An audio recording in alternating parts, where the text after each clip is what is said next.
The dress had cost more than everything Elsie owned put together. She hadn't chosen it. Lady Karen had chosen it, her father's new wife, with her rings on every finger and her mouth always curved in that particular way, the one that looked like a smile, but never quite reached her eyes. The dress was ivory silk, stiff at the bodice, with tiny pearl buttons running up the spine that required another person's hands to fasten. Elsie had stood still in the cold dressing room, while a maid she didn't recognize pressed each button into place, and she had told herself, "This is an honor. Be grateful. Be still."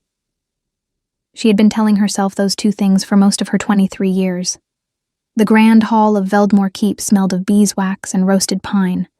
Dozens of candles burned in the iron chandeliers above, casting warm gold light across the long tables and the polished stone floor. The nobility of 7 territories had gathered for the Autumn Accord dinner.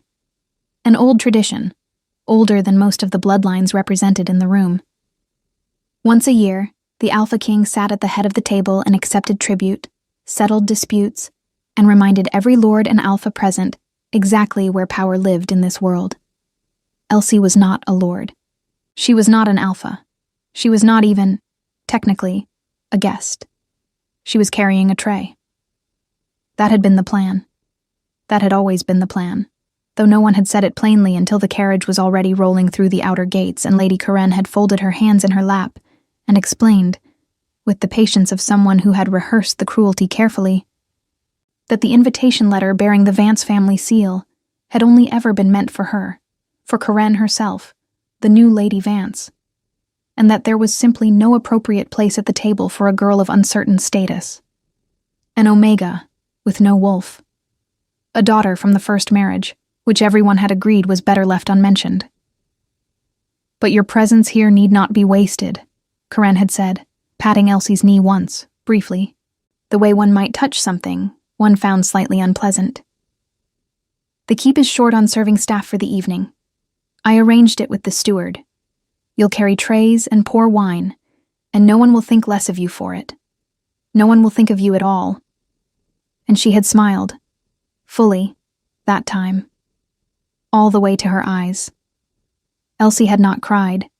She had learned long ago that tears cost energy she could not afford. She had taken the ivory dress, which was now humiliatingly conspicuous among the plain linen tunics of the actual serving staff, and she had accepted the tray, and she had walked into that hall with her spine straight and her face composed and her hands perfectly steady. They were not steady now. The tray held 8 crystal goblets filled with deep red elderberry wine. It was heavier than it looked.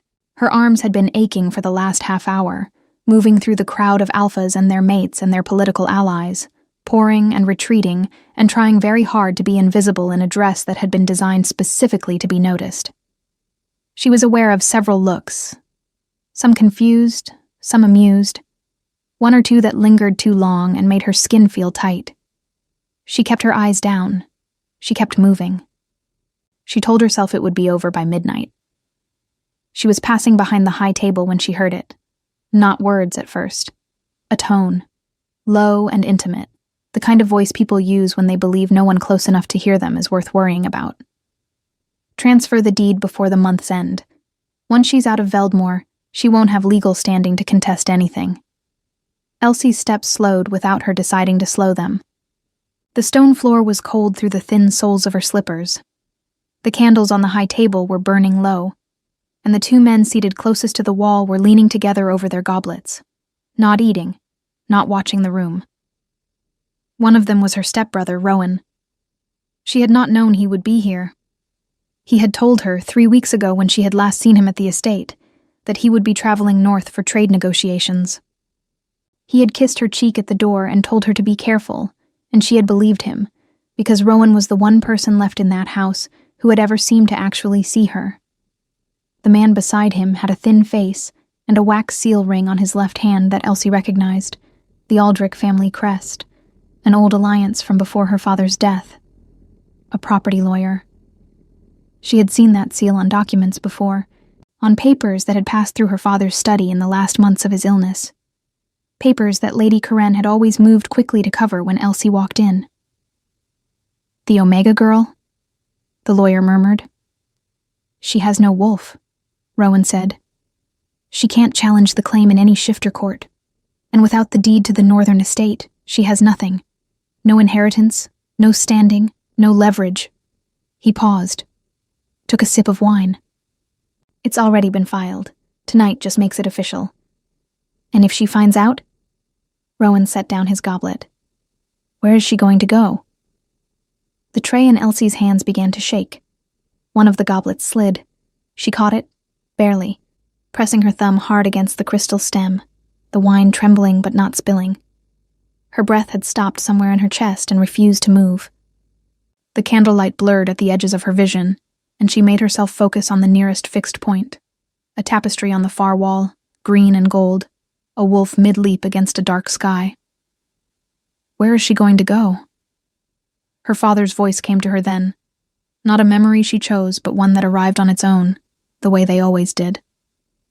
The northern estate is yours, Elsie. Your mother's family built it. Whatever happens to this house, whatever I can't protect you from, that land will always be yours. He had said it from his sickbed, 3 months before he died, and she had held his hand, and not understood yet what he was already afraid of. She understood now. She took one step back, then another. The crowd moved around her, laughter, clinking glass, the low roar of important men talking, and no one noticed the girl in the ivory dress retreating toward the servants' corridor, with a tray of wine in her shaking hands and the floor dropping out from under her world.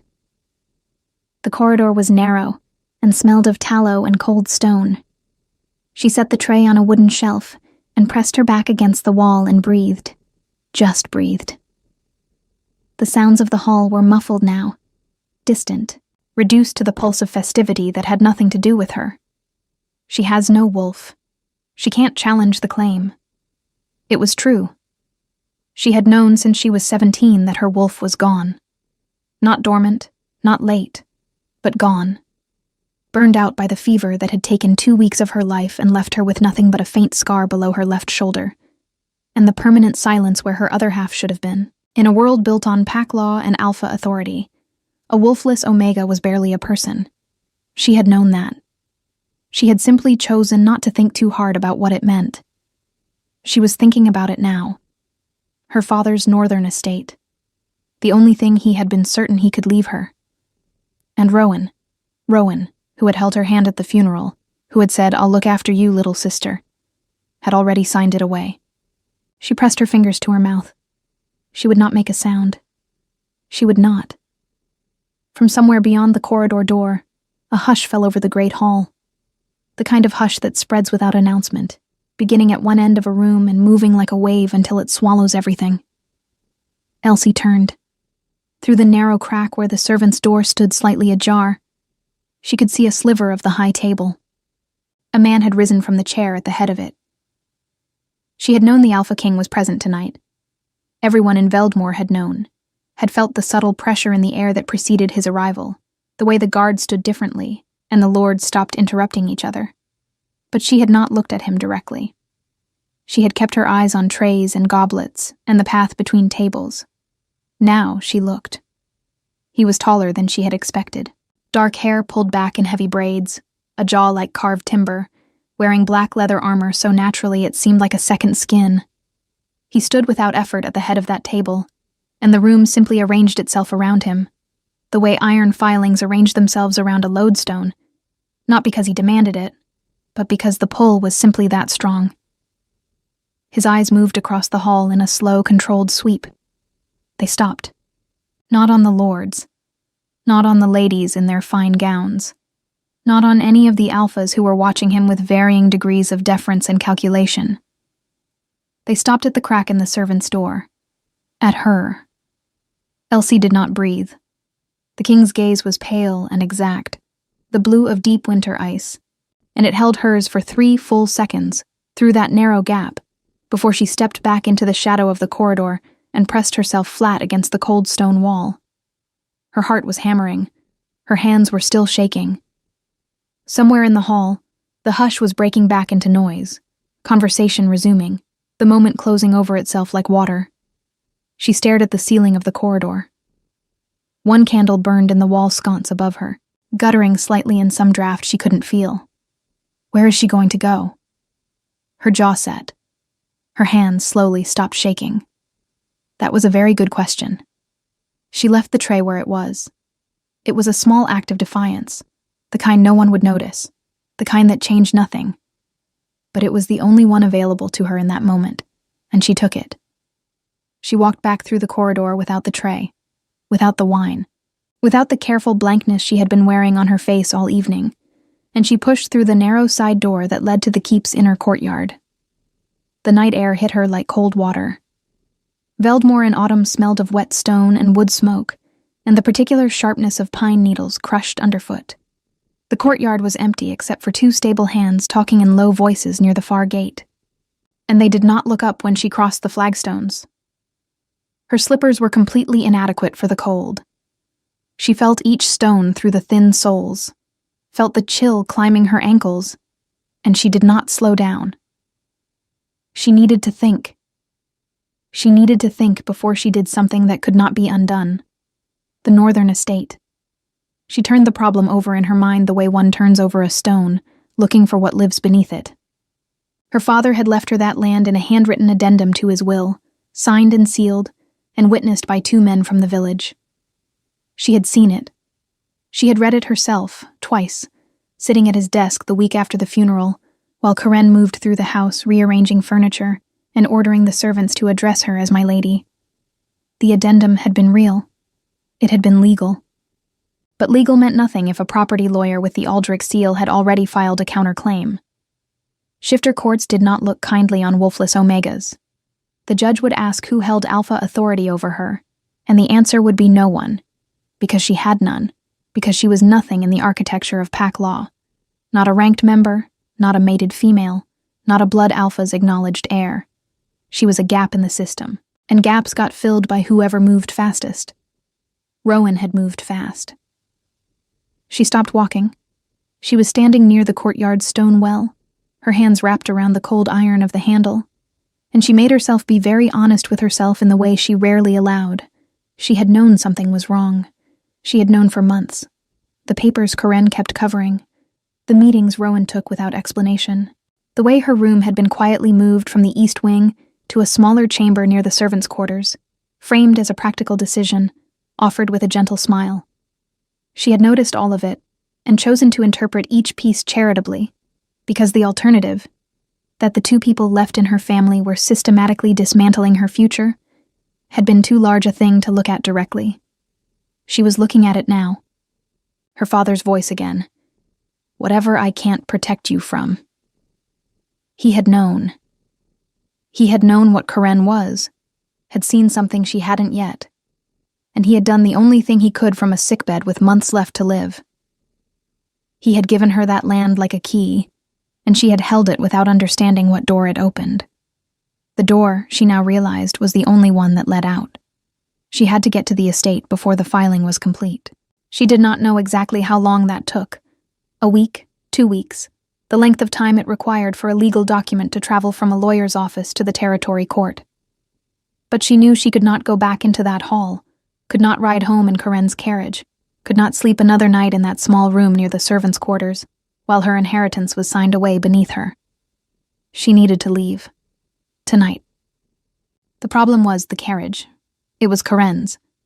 The horse she occasionally rode was stabled at the estate, not here. She had no coin. She had given the last of her personal money to the Miller's family 2 weeks ago when their roof had collapsed, because her father had always done things like that, and she had not yet learned to stop. She had the ivory dress and the slippers, and a small iron bracelet on her left wrist that had been her mother's. She was calculating, grimly and without self-pity, whether the bracelet could be sold quickly enough to matter, when the door behind her opened. She turned. It was not a servant. The man who stepped into the courtyard was too large for the doorframe, had to angle his shoulders slightly to clear it, and when he straightened and the moonlight reached him, she recognized him with a jolt that went through her chest, like cold metal. The Alpha King. He was not wearing his formal cloak. He had set it aside somewhere, and without it he looked less ceremonial and more simply massive. The leather armor across his chest, the braided dark hair, the pale eyes that caught moonlight the way water catches light, holding it and changing it. He was not looking at her the way the men inside had been looking at her all evening. He was looking at her the way someone looks at a thing they are trying to understand. "You were in the corridor," he said. His voice was low, not a question. "I work for the keep," Elsie said. It came out steadier than she felt. "I was carrying wine." "You were crying." "I was not crying." He said nothing to that. He moved to stand a few feet away, not close enough to crowd her, and looked out at the courtyard the way a man looks at territory he already knows well. There was no urgency in him, no performance. He simply stood. "You're wearing ivory silk," he said after a moment. "The keep's servers wear gray linen." She said nothing.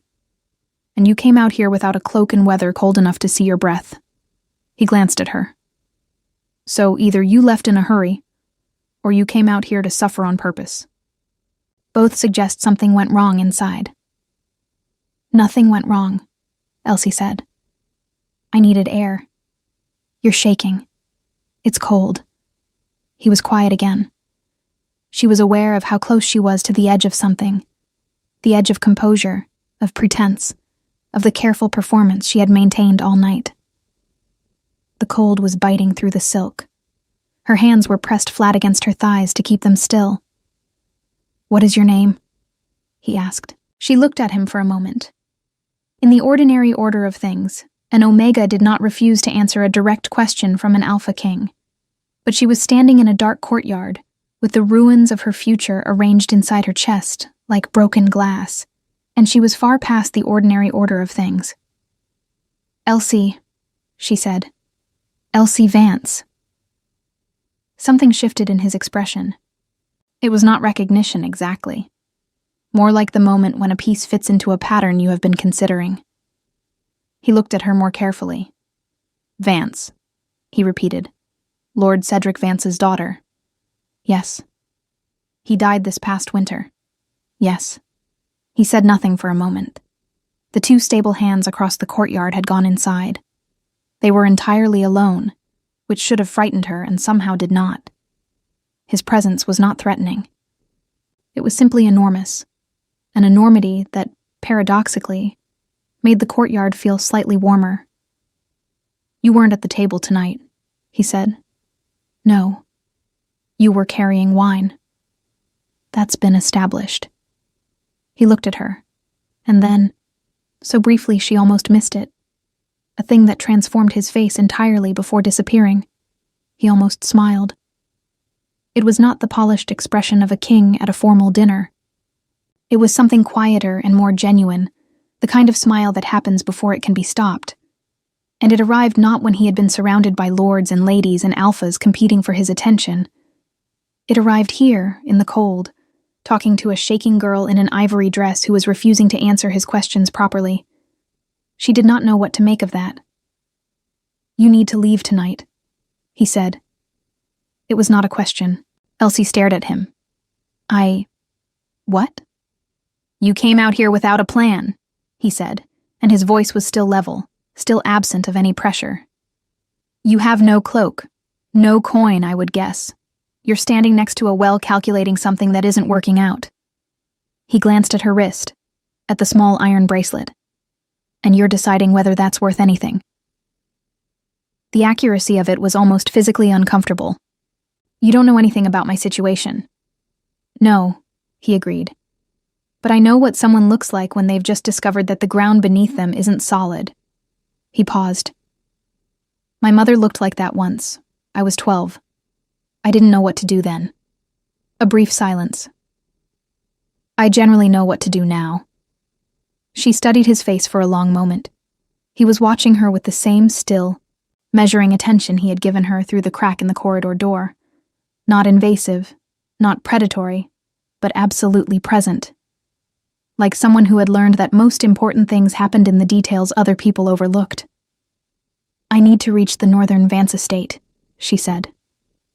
She heard herself saying it as though from a slight distance, as though some part of her had decided before the rest of her caught up. "Before a legal filing is completed. Possibly within the week." "How far?"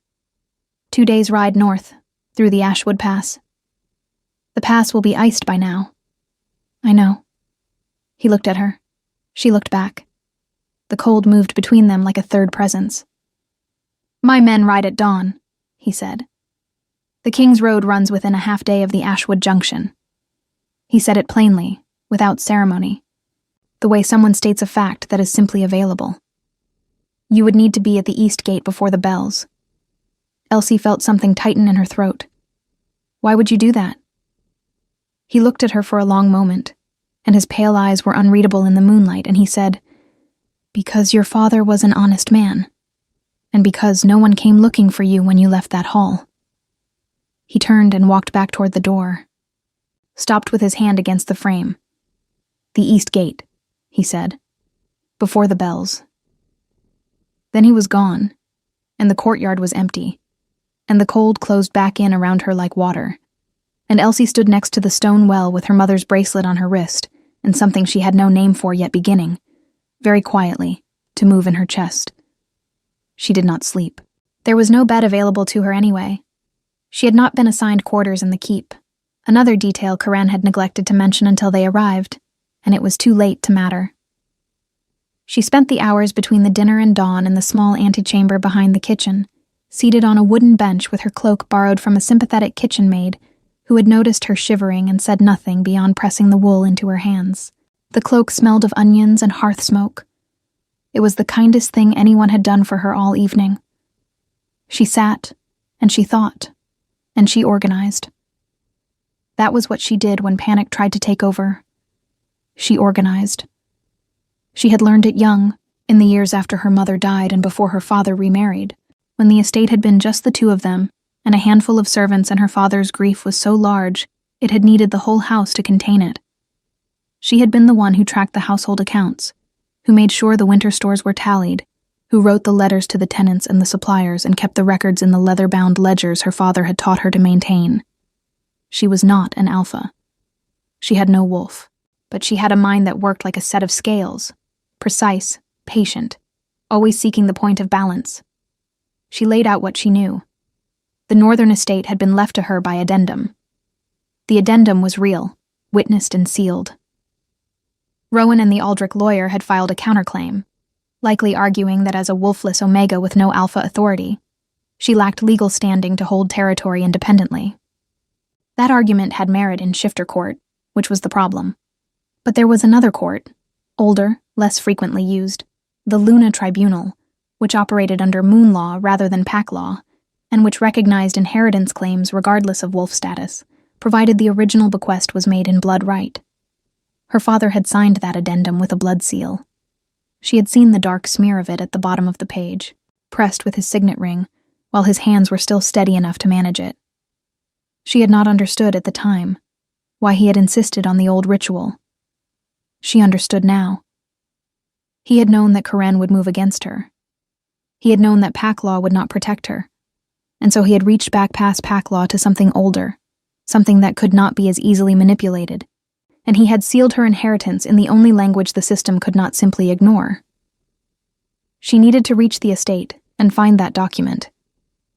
It would be in his study, in the locked cabinet beside the window, the one whose key she had kept on her person for 2 years because her father had pressed it into her hand on one of his bad days and told her to keep it safe, and she had never quite been able to bring herself to ask him why. The key was on a thin cord around her neck. She touched it now through the fabric of her bodice, cold and small and precise. She had a key. She had a destination. She had, apparently, passage with the Alpha King's company to within half a day of where she needed to be. She did not let herself think too carefully about that last part. About him, about the courtyard and the moonlight, and the way he had looked at her like she was a problem worth the effort of solving. Men who offered things in dark courtyards generally wanted something in return, and she had nothing left to give, and no intention of being indebted to another person, whose motives she couldn't read. She would take the passage. She would be grateful and careful and distant. That was all. When the kitchen bells rang the first hour before dawn, she stood, folded the borrowed cloak, left it neatly on the bench, and walked out into the dark. The east gate was smaller than the main entrance, a functional opening in the keep's outer wall, wide enough for 2 horses abreast, currently being used by a line of riders assembling in the gray pre-dawn. There were 8 of them, all mounted, all wearing the black and silver of the king's guard. Their horses were large and dark, and the breath coming from the animals' nostrils rose in white clouds in the cold air. The whole scene smelled of leather and iron and horse, and the particular mineral cold of stone that has been iced over in the night. Elsie stopped at the edge of the torchlight and looked at the assembled company and felt, briefly and very clearly, that she had made a serious mistake. These were not travelers. These were soldiers. And she was a wolfless Omega in an ivory silk dress who had accepted the word of a man she had met in a dark courtyard for approximately 4 minutes. "You came." She turned. He was already mounted, a dark horse, almost black, with a bearing that matched its rider's. He had added a heavy cloak over the armor, black wool with a fur-lined collar, and in the torchlight he looked exactly as large and exactly as unreadable as he had in the moonlight. His pale eyes moved over her. The dress, the borrowed cloak she had ended up taking after all when the kitchen maid had pressed it back into her hands at the door, and he said nothing about any of it. "I came," she confirmed. One of his men brought a second horse, a bay mare, steady-looking and well-mannered. Another produced a folded wool blanket and tied it behind the saddle without comment. Elsie looked at the mare for a moment, then mounted without assistance, which required some management in the silk dress, and she managed it, and she settled into the saddle and arranged the cloak around her and did not look at the king to see if he had been watching. He had been watching. She could feel it. They rode out through the east gate, as the sky began its reluctant shift from black to the dark blue that came just before gray. The King's Road stretched north and west, wide and stone-paved, bordered on both sides by forest that thickened as the keep fell behind them. The trees were mostly bare now, their branches reaching across the road like dark architecture, and the light that came through them was thin and cold. No one spoke much. The guards rode in formation, competent and quiet. The king rode at the front, and Elsie placed herself toward the middle, which felt safest, which felt like the position of someone who was present, but not presuming. After an hour, he dropped back to ride beside her. She had been expecting it, in the way one expects weather, not knowing the exact moment, but knowing it was coming. She kept her eyes on the road. "Did you sleep?" he asked. "No." "Did you eat?" She paused. "I had wine, earlier, before I stopped carrying it." He reached into the leather saddlebag at his side and produced a cloth-wrapped bundle, which he held out to her without ceremony. She looked at it. "It's bread," he said, "and hard cheese. Not ceremonial." She took it. The bread was dense and dark, and the cheese was sharp, and the combination was better than anything that had been on the formal dinner table, mostly because she was hungry enough that her hands shook slightly when she unwrapped it. She ate without elegance, and did not apologize for it. "Tell me about the northern estate," he said. She looked at him. "Why?" "Because we have 2 hours before the road forks, and you need to know if I'm useful to you or not." It was a strange thing to say, not because I'm curious or because I'm helping you, but because you need to know if I'm useful, as if the question of his usefulness was hers to determine, as if her judgment on the matter was the one that counted. She chewed. She considered. She told him. Not everything. Not the key around her neck. Not the exact location of the addendum. Not the blood seal, because those were her last remaining advantages, and she had not yet decided what he was. But she told him about her father's death, about Karen, about Rowan's conversation in the hall. She told him about pack law, and the counterclaim and the Luna Tribunal. She told it flatly, without self-pity, the way she would have read it from one of her ledgers. He listened. He did not interrupt. He did not offer expressions of sympathy that would have required her to acknowledge them. He simply listened, and when she was finished, he was quiet for a moment, and then he said, "The Aldrich seal." "You're certain?" "I know that crest. Aldrich's son filed 3 similar claims last season," he said. 2 of them were overturned by the tribunal, The third succeeded because the original document lacked a blood seal. His eyes moved to her, brief, precise. "Does yours have one?" She held his gaze. Yes. Something settled in his expression, not quite satisfaction. Something more like the recognition of a problem that has an answer. Then the filing is contestable. But you need to be in the estate and in possession of the document before they can argue abandonment of claim. I know. How long has it been since you were last there? 4 months. He nodded slowly. Tight, but workable. He paused. I have a man in the territory court at Ashford. He owes me a significant debt. If I send word ahead, he can delay the filing's registration by 3 days on procedural grounds. Elsie stared at him. You would do that. I'm doing it, he said. Past tense. I sent the letter this morning before we rode. The bread in her hands felt suddenly very far away. She looked at the road ahead, at the bare trees and the pale sky, and the frost still clinging to the grass at the road's edge. And she breathed carefully, and made sure her face remained composed, because something was happening in her chest that she did not have a category for yet, and she was not prepared to examine it here, in the open, on horseback, in front of a man she had known for less than a full rotation of the earth. I didn't ask you to do that, she said. No, he agreed. That's a significant action to take on behalf of someone you don't know. Yes. You could have simply offered the passage and left the rest to me. He was quiet for a moment. The horses moved beneath them, steady and rhythmic, the sound of hooves on stone filling the silence. When he spoke again, his voice was the same, low and level, without performance. I could have, he said. But your father paid his tribute honestly for 12 years and never asked for anything in return. Not once. He looked at her. Just briefly, just directly. He asked for nothing. I owed him something. This is what I have to give. Elsie said nothing for a long time. The road curved north. The forest deepened around them. The frost on the grass began to melt as the sun climbed, slowly and without warmth, into a white winter sky. She did not say thank you. The words felt insufficient, and she had never been comfortable offering things she felt were insufficient.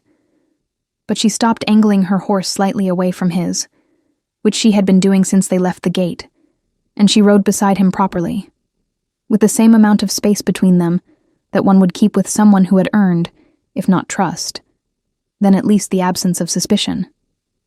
It was not much, but it was something. And he seemed to understand that, because he did not push, and he did not smile, and he rode beside her in the cold morning light, as if proximity was enough, as if he had all the time in the world to wait for the rest. The Ashwood Pass was exactly as bad as he had predicted.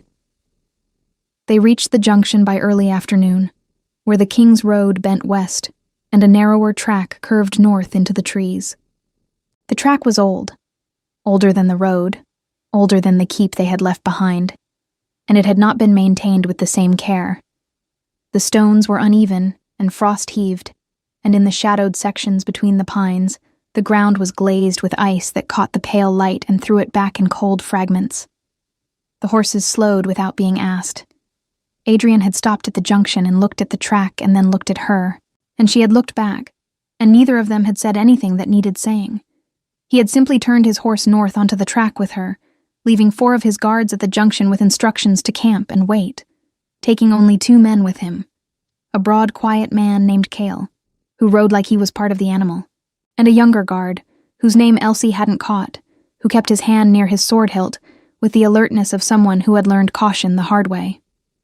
The forest closed around them. It smelled of pine resin and cold earth, and somewhere beneath that, faintly, the mineral sharpness of the frozen creek that ran parallel to the track.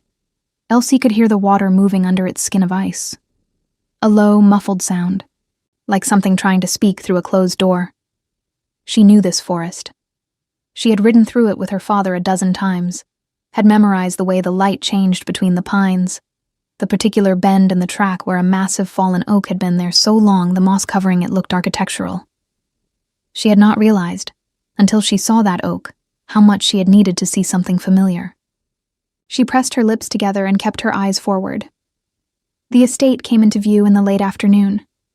It was smaller than she remembered, or perhaps she had grown into a version of it in her memory that the real thing could not match. A stone manor house, 2 stories, with a slate roof and dark timber framing around the windows. The garden that her mother had planted was bare now, just brown stalks and the geometric bones of beds that would hold lavender and rosemary in spring.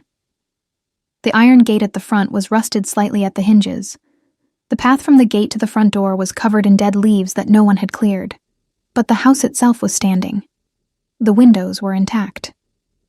Someone, probably the old groundskeeper, Ferris, who had been on the estate since before Elsie was born, had kept the worst of the neglect at bay. She dismounted before anyone could assist her, which was not grace so much as urgency, and she was already moving toward the gate when Adrian's voice came from behind her. "Elsie." She stopped, turned. He was still mounted, looking past her at the house with an expression she couldn't entirely read. Then he looked at her. "Check the study first," he said quietly. "Before anything else. Before you open any other room or speak to any staff. If the document isn't where you expect it, we need to know immediately." She nodded once. "I know. I'll be outside." She understood what he was doing, giving her the house, giving her the privacy of finding what she needed to find without an audience. Without the weight of being observed in the moment, she entered her father's space for the first time since his death. She had not asked for that either. He had simply seen that she needed it. She turned back to the gate and pushed it open, and walked up the path through the dead garden to the front door of the only place in the world that had ever belonged to her. Ferris was inside. He was 70 if he was a day, bent slightly at the shoulder now in a way he hadn't been when she was small, with white hair and hands that looked like they were made of the same knotted wood as the estate's old furniture. When he opened the door and saw her, he stood very still for a moment, and then something crossed his face that Elsie had to look away from, because it was too much. Relief so large, it was almost grief. "Miss Elsie," he said. Just that. "Ferris." She touched his arm briefly, because she could not manage more without losing the composure she needed. "I need the study." "I kept it locked," he said immediately, as if he had been waiting for this conversation. "After the lady sent men to look through it in the spring, they didn't get past the outer room." His jaw tightened. "I told them the key had been lost." Elsie looked at him. "Men came here. 3 of them, Aldrich livery." His eyes were steady and very clear. "I've been waiting for you to come, miss. I didn't know how long it would take." She pressed the key into her palm, the small iron one, cold from the cord around her neck, and she walked to the study. The room was exactly as her father had left it. That was the thing that broke through, briefly and without warning, when she pushed the door open. The smell of it. Old paper and dried ink, and the ghost of pipe tobacco her father had given up years ago, but that had permanently embedded itself in the wood of the shelves, and beneath everything, faintly, the dried lavender her mother had kept in a sachet on the windowsill that Ferris had apparently continued to replace, because there was a fresh one there now, gray-green and faintly sweet. She stood in the doorway for 3 seconds and allowed herself to feel it. Then she crossed the room to the locked cabinet beside the window. The key fit. The cabinet opened. Inside, arranged with the methodical care her father had applied to everything he considered important, were 3 leather document folders. She opened the second one. She did not know how she knew it was the second one, only that something in her chest pointed toward it the way water points downhill. And there, beneath 2 letters and a land survey map, was the addendum. Her father's handwriting, clear and slightly cramped, the way it always was when he wrote quickly, because his thoughts moved faster than his hand. The language was formal, legal phrasing she recognized from the other documents she had helped him file. And at the bottom, the blood seal, a dark brown smear, pressed with his signet ring while the wax was still warm, surrounded by the formal witnessing signatures of 2 men from the village she knew personally. She pressed her hand flat over the page. The paper was cool and slightly rough under her palm. She breathed. You knew, she thought. You knew exactly what you were doing. She took the document. She took the entire folder. She locked the cabinet again, though it was perhaps unnecessary, and she walked back out of the study and through the hall to the front door, and out into the gray afternoon. Adrian was standing near the gate, not pacing, not restless, simply standing, watching the tree line with the patient attention of someone whose alertness was constant rather than reactive. He looked at her when she came out. His eyes went to the folder in her hands. It's there, she said. Blood seal. Witnessed. Something shifted in his face. Not quite relief, because he had not allowed himself to visibly carry anxiety about the outcome, but the release of a tension that had been present without being named. Good, he said. That's enough. Is it? With a blood seal and 2 witnesses, the tribunal can invalidate the Aldrich filing. It will take a formal hearing, but the grounds are solid. He paused. I'll provide testimony if it's required. My man in Ashford will know which tribunal judge to approach. Elsie stood in the dead garden with her mother's lavender behind her and her father's document in her hands, and looked at this man who kept doing things she hadn't asked for, and she felt the careful distance she had been maintaining between them flex slightly, like a rope pulled taut that develops, at last, the smallest give. You should know, she said, that I am not going to be easy to help. I ask too many questions, and I don't accept things at face value, and I have been wrong about people before in ways that cost me considerably. He looked at her steadily. I know. I'm telling you so that you don't mistake my gratitude for trust. They are not the same thing. No, he agreed. They're not. And I am not a political alliance. Whatever you may think my name or my land or my father's tribute history makes me worth to you. I am a person, not a resource, and I will not be arranged. Something moved at the corner of his mouth. Not quite the almost smile from the courtyard, but its cousin. Understood, he said. She held his gaze for a moment longer, checking it. Checking him. The way she checked ledger columns for errors, looking for the thing that didn't add up. She did not find it. That was either very good or very dangerous, and she did not yet know which. I need to stay here tonight, she said. I need to go through the rest of the study documents and make sure there's nothing else they can use against the claim. Then we stay, he said, simply, without negotiation. Cale and the younger guard had already begun seeing to the horses. Ferris appeared at the door as if summoned by instinct, and looked at the assembled company with the calm assessment of a man who had managed a household for 50 years and found nothing surprising. He looked at Adrian, took in the armor, the bearing, the black cloak, and said, without visible intimidation, I'll put a fire in the main hall and find something for supper. Adrian inclined his head. Thank you. Ferris looked at Elsie. She saw the question in his eyes and answered it with the smallest shake of her head. I don't know yet. Don't ask. He nodded and went inside. They ate around the main hall fireplace.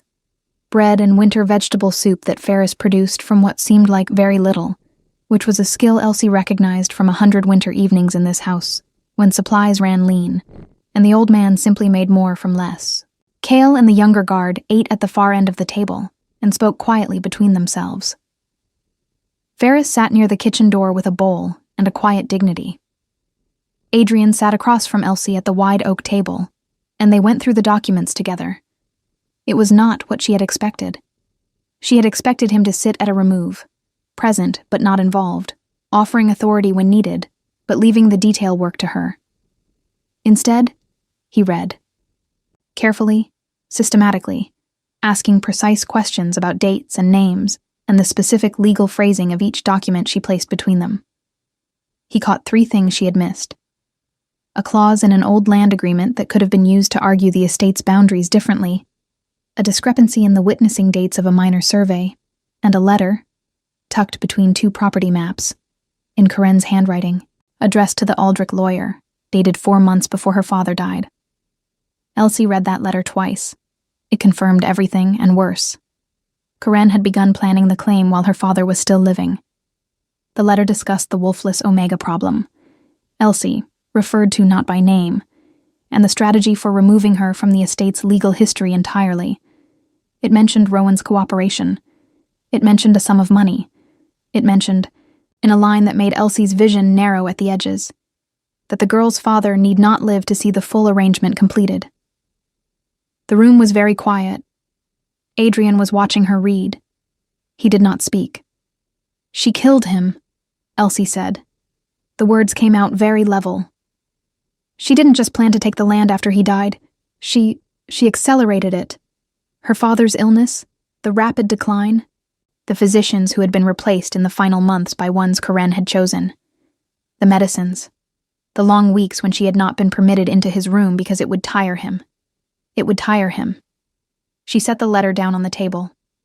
She placed her hands flat on either side of it. She breathed. "Elsie."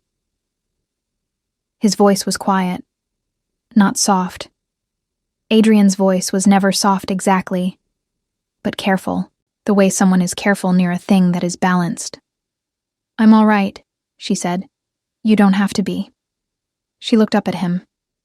The firelight was between them, moving. His face was still, and his eyes were very steady, and there was nothing in them that required anything of her. Not composure, not gratitude, not the performance of managing this well. He simply looked at her, and it was the most space she had been given inside a difficult moment in longer than she could calculate. Something in her chest cracked along a line she hadn't known was there. She did not cry. But she stopped holding everything quite so tightly, and in the firelit room with the document folder on the table and the proof of her father's murder within arm's reach, she let herself be simply furious, clean and cold and absolute. "I want justice," she said. "Not just the estate. I want them held accountable. Rowan, Karen, the Aldrich lawyer." "I know," he said. "Can that happen?" He held her gaze. "With the letter and the blood seal and my testimony. Yes. The tribunal can refer criminal charges to the King's Court. Conspiracy against a bonded pack member and his heir. Potential poisoning of an Alpha Lord." His jaw was set in a way she was beginning to recognize. Not anger, but the very controlled arrangement of anger into something usable. "That is not a small charge, Elsie. That carries real consequences." "Good," she said. The fire burned between them. The frost outside pressed against the windows. Somewhere in the estate's old bones, the wood settled and creaked the way it had always done on cold nights, a sound she had known since childhood. A sound that meant you are home. You are inside. You are for now safe. She looked at him across the table, at the leather and the braids and the pale eyes that never missed anything. And she thought, with a clarity that startled her, "He is the only person in 2 years who has sat across from me and not wanted something I wasn't prepared to give." She did not say that. She was not ready to say anything like that. But she stopped moving her chair quite so carefully away from the table's center, and she reached for the next document, and their hands were close together over the papers, and neither of them moved away. The hearing was held 12 days later in the tribunal chamber at Ashford. Elsie had never been inside the building before. It was older than the territory court beside it, older than most of the city, built in the era when moon law and pack law were still considered equal in weight, before the alphas had consolidated power, and the tribunal had been reduced to handling the cases that fell through the cracks of the newer system. The chamber smelled of cold stone and aged wood, and the particular mustiness of a room where serious things had been decided for centuries. The ceiling was high and vaulted, the windows narrow, and the light that came through them was the thin silver light of a late autumn morning. She walked in wearing her mother's iron bracelet and a deep blue wool dress that Ferris had found in a trunk in the upper room. It had been her mother's, let out at the seams sometime in the past and then forgotten, and it fit Elsie almost exactly, which felt like the kind of thing her father would have called a sign if he had been there to see it. She carried the document folder under her arm. She carried the letter. Adrian walked beside her, not in front, not behind, beside. He was in full formal dress, the black leather polished, the king's seal on a heavy chain at his chest, his braided hair pulled back with a precision that made him look both more formidable and somehow more himself. 2 of his guard flanked them. The room, which had been full of noise and shuffling, and the low, anxious energy of people waiting for powerful things to happen, went very quiet when they entered. Elsie had expected that. She had not expected how it would feel, the silence spreading outward from him like a stone dropped in still water, the way the assembled lawyers and lords and tribunal judges straightened almost involuntarily, the way even the air in the room seemed to rearrange itself. She had known, abstractly, what an Alpha King was. She understood it differently now, having ridden beside one for 2 days through a frozen forest, and eaten soup with one at her father's table, and watched one read documents with the same focused attention he gave everything else. Power, she thought, was not loudness. It was not performance. It was this, the room knowing, without being told, that the most significant thing in it had just arrived. She found Rowan before the hearing began. He was seated on the respondent's side with the Aldrich lawyer and a third man she didn't recognize, and when he saw her come through the door, his face did something complicated, guilt and calculation moving across it in rapid sequence, settling finally into a careful blankness that she recognized as the expression he wore when he had already decided what story to tell. She had known Rowan for 15 years. She had trusted him for 15 years. She looked at him across the chamber and felt something that was not quite hatred. Hatred was hot, and she was cold now, very cold and very clear. But something adjacent to it, something that had the same dimensions and weight. He looked away first. Karen was not present. Elsie had expected that too. Karen would have been advised not to attend, to remain at the estate, and claim ignorance of the specific claims made in her name. It was the clever move. It was also, Elsie had noted with grim satisfaction when Adrian's man had relayed the information, entirely consistent with the character of a woman who had spent 15 years making other people carry the consequences of her decisions. It would not protect her. The letter was in Karen's own handwriting. No amount of careful absence would change what it said. The hearing lasted 4 hours. The tribunal panel was 3 judges. An older woman with silver-streaked hair and the kind of composed authority that suggested she had heard everything and been surprised by none of it. A middle-aged man who asked extremely precise questions and wrote down every answer, and a younger woman who said almost nothing and watched everything. Elsie had been told quietly, by Adrian's man in Ashford, that the older woman was the one who mattered, that she had seen the Luna Tribunal through 3 decades of pack politics, and had a particular dislike for cases involving inheritance manipulation. The Aldrich lawyer opened first. He was smooth and practiced, and he made the argument Elsie had anticipated. Wolfless Omega, no pack standing, no alpha authority, no legal capacity to hold territory independently under pack law. He said it all very reasonably, with the tone of someone who was simply clarifying an unfortunate technical reality. Then Elsie's appointed tribunal advocate, a woman Adrian had arranged, who turned out to have argued 2 of the 3 Aldrich cases from the previous season, placed the blood-sealed addendum on the table. The older judge looked at it for a long time. Then the letter was placed beside it. The room changed. It was not dramatic in the way Elsie had perhaps imagined it would be, in the long, sleepless hours leading to this morning. It was quieter than that. The older judge read the letter with an expression that did not shift, but somehow became heavier, as if something were settling into it from above. The middle judge stopped writing and looked up. The young one's eyes moved to Rowan. Rowan was very still. The Aldrich lawyer began to speak. The older judge raised one hand and he stopped.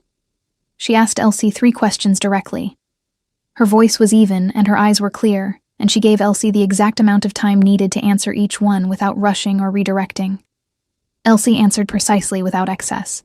Dates, names, the specific clause in the addendum, the circumstances of the letter's discovery. She stated that the document had been found in a locked cabinet in the northern estate, in a folder of her father's personal papers, using a key that had been in her possession continuously since her father had pressed it into her hand during his illness. She did not cry. She did not perform grief. She stated facts. When she finished, the older judge looked at her for a moment, with an expression that was not quite sympathy and not quite approval, but contained elements of both, and said simply, "Thank you, Miss Vance." Adrian testified after her. He was brief and absolutely precise. The conversation in the corridor at Veldmore Keep, the documents reviewed at the Northern Estate, the chain of custody of the letter from discovery to tribunal. He gave his testimony in the same tone he used for everything. Level, factual, without embellishment. The weight of his authority was present without being wielded. He did not need to remind the panel who he was. The king's seal on his chest did that without any help. The Aldrich lawyer did not attempt to cross-examine the Alpha King. The panel withdrew for deliberation.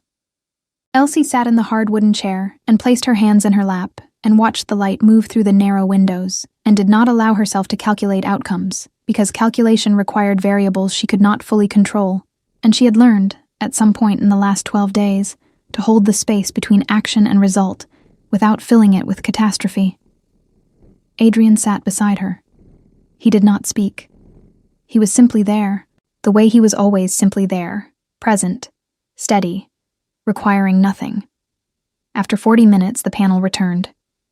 The ruling was complete, and it was final. The blood-sealed addendum was recognized as valid under Luna Tribunal law. The Aldrich counterclaim was dismissed with prejudice, meaning it could not be refiled. The Northern Estate was confirmed as the sole property of Elsie Vance, daughter of Lord Cedric Vance, in full legal standing regardless of wolf status, under the older provisions of Moon Law that the tribunal had the authority to invoke. The letter was referred to the King's Court for criminal investigation, conspiracy against an Alpha Lord, suspected poisoning, fraudulent legal filing. The charges attached to Coren's name and Rowan's name and the Aldrich lawyer's name with the clean, irrevocable weight of official record, and Elsie sat in her chair and heard each one read aloud and felt something inside her chest complete a circuit that had been open for 2 years. Her father's death had not been invisible. It had not been absorbed quietly into the general injustice of the world. It had been named, and the naming of it was the thing she had not known she needed until it happened. She pressed her lips together, breathed. Rowan was taken into custody by the king's guard at the chamber door.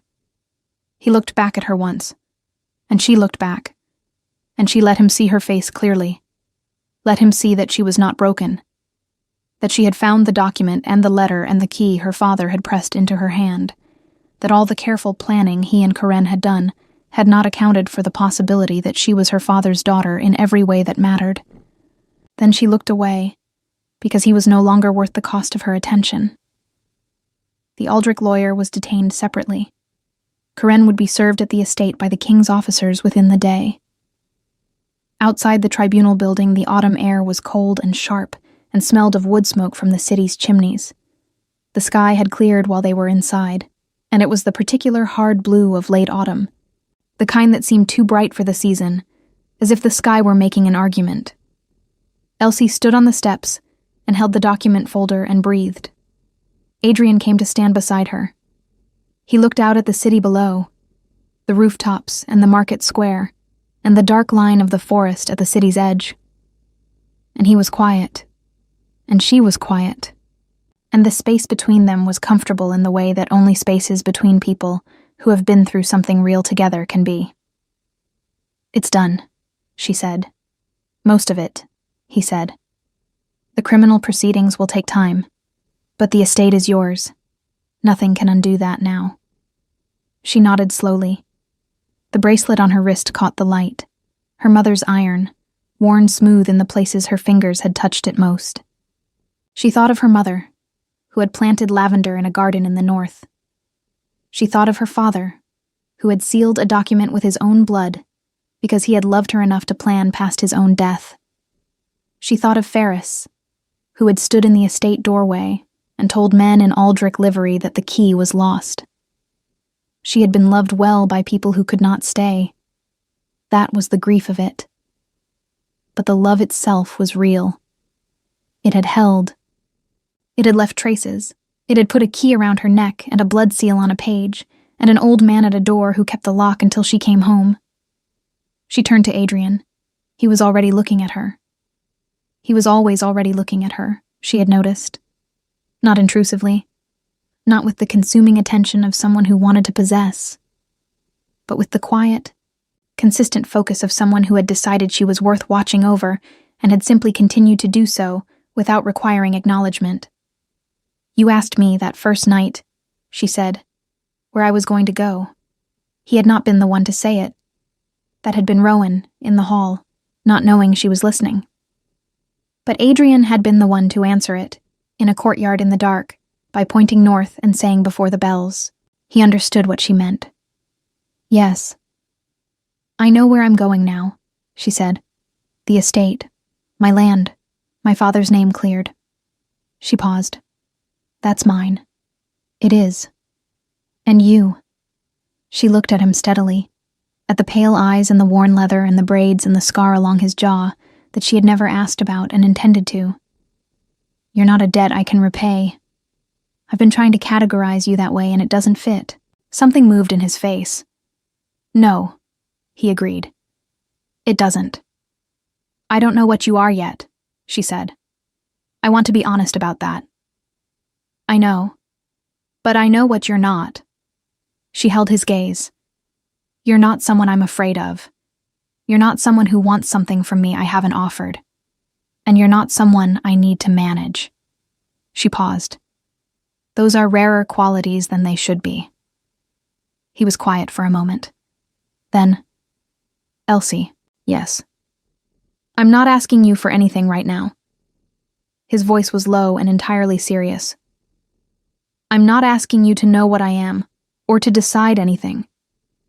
I am telling you, plainly, that I intend to be present. That's all. I intend to be someone you can find when you need to, and someone who stays out of your way when you don't. And I intend to let whatever this is," a slight pause, something honest moving behind his eyes, "take exactly as long as it needs to." She looked at him for a long time, then she said, "That's acceptable." And he almost smiled, the same almost smile from the courtyard, the one that happened before it could be stopped, the one that was not for lords or councils, or any room full of people competing for his attention. Just for her, in the cold light, on the steps of a building where something important had just been made right. The estate was restored to her name by the end of the week. Ferris aired the upper rooms and brought the lavender sachets down from storage and set them on every windowsill. The garden was still bare, but Elsie stood in it on the first morning and looked at the bones of what her mother had planted and thought, "Spring will come. I will be here for it." The criminal proceedings against Karen moved through the King's Court over the following months. The evidence was substantial, and the outcome was not in doubt. Karen was stripped of the Vance name and removed from the estate she had occupied since the marriage. Rowan's cooperation with the conspiracy cost him his pack standing and his inheritance rights both. The Aldrich lawyer lost his seal and his practice. None of them would reach her again. Adrian came north twice that winter. He did not stay long either time. He had a kingdom to run, and she had an estate to restore, and neither of them was the kind of person who confused presence with possession. But he sat at her father's table and drank tea that Ferris made too strong, and he read the territory maps she was working through to understand the full scope of the land she now held. And once, in the library, she fell asleep in the chair by the fire while reading a land survey and woke to find a blanket settled over her, and the fire built up, and him sitting across the room reading one of her father's books, with the quiet ease of someone entirely comfortable in the space. She looked at him for a long moment, before he noticed she was awake. She thought, "This is what safe feels like. I had forgotten." He looked up, saw her watching, did not make anything of it. "The survey is wrong," he said, nodding at the papers in her lap. "The eastern boundary is off by 40 yards. I checked it against the older map." "I noticed that too," she said. "I thought you might have." She pulled the blanket up and looked at the fire and felt, settling into her chest like something that had always been meant to be there and had simply been delayed. Something whole. Not healed exactly. Some things did not heal so much as become part of the structure, the way a broken bone knits and remains. But whole. present. Hers. Outside, the winter pressed against the windows. The lavender sachets on the sill made the room smell faintly of summer. The fire burned steady and warm. She was in her father's house. She had his name and his land, and the proof of his love sealed in a folder in the locked cabinet, available whenever she needed to remember that she had been worth protecting all along. And across the room, reading quietly in the firelight, was a man who had met her in a dark courtyard when she had nothing, and had simply pointed north and waited. She did not say anything. Neither did he. But when she finally set the blanket aside and reached for the survey map, and they both leaned over it at the same time, and his shoulder was warm against hers, and neither of them moved away, that was enough. That was everything. Some things do not need to be spoken to be true. In the end, the thing that saved her was not a sword or a title or a dramatic confrontation in a grand hall. It was a key pressed into her hand by a dying man who loved her. It was an old groundskeeper who stood at a door and lied, quietly and without hesitation, to men with Aldrich livery. It was a bracelet worn smooth by her own fingers. It was a document with a blood seal at the bottom, written in cramped handwriting by a man who thought faster than his hand could follow, who had looked at the future and decided that his daughter deserved a door to walk through even after he was gone. Elsie Vance did not become a queen. She did not need to. She became something rarer. A woman who stood in her own garden on a spring morning, watching the lavender come back, knowing that the ground beneath her feet was hers in every sense that mattered. Legally, emotionally, and in the deep, unargued way that truth settles when it has finally been allowed to land. Adrian came in spring. He stayed longer that time. Some stories do not end. They simply find the place where they were always meant to begin.